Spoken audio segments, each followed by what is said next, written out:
So remember a few weeks ago when I had made that video about that young guy that I spent time with as his mom was passing and I knitted him that flower? Well, ironically, I'm leaving the hospital today and I get a text from him. It's, been a few weeks and it was basically like, Chad, thank you so much for the time that you spent with me and my mom, and thank you for the flower. Like, it's forever a part of that experience in a positive way. And he was like, keep doing this. Like, you help people more than you know. And it's just like, it hits me at the heart, like right there, because like this is what this whole 40 days of healing is all about. Like that text, that one text, like knowing that something that I did purely from my heart, without ego. I'm a volunteer. I didn't get paid. Like, this is just because I want to give.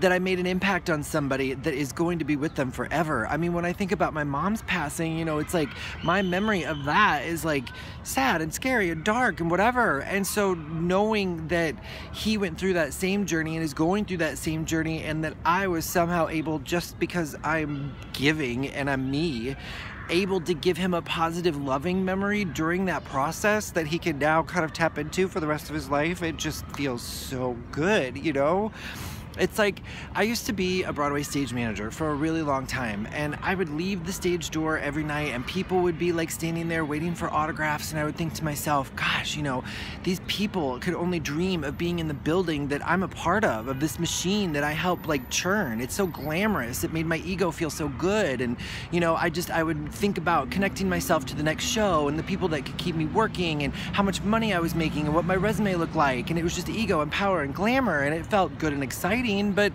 it also felt very, empty at the same time. And yet, here's an experience where I walk out of the hospital, nobody knows who I am, I'm not making any money, my ego is not involved at all, it's just my heart and my goodness and who I am as a healer.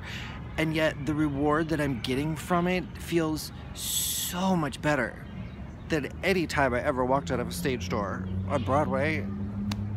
And it's like, that's the point, I just, in my mind, I can't help but like dream of what the world would look like and be like if we all thought that way, and if all of our motivations came from our heart. So today, I actually think it's less about giving and it's more about receiving, like the joy that you get from just putting goodness in the world is something that is beyond money or ego or power. So anyway, bye.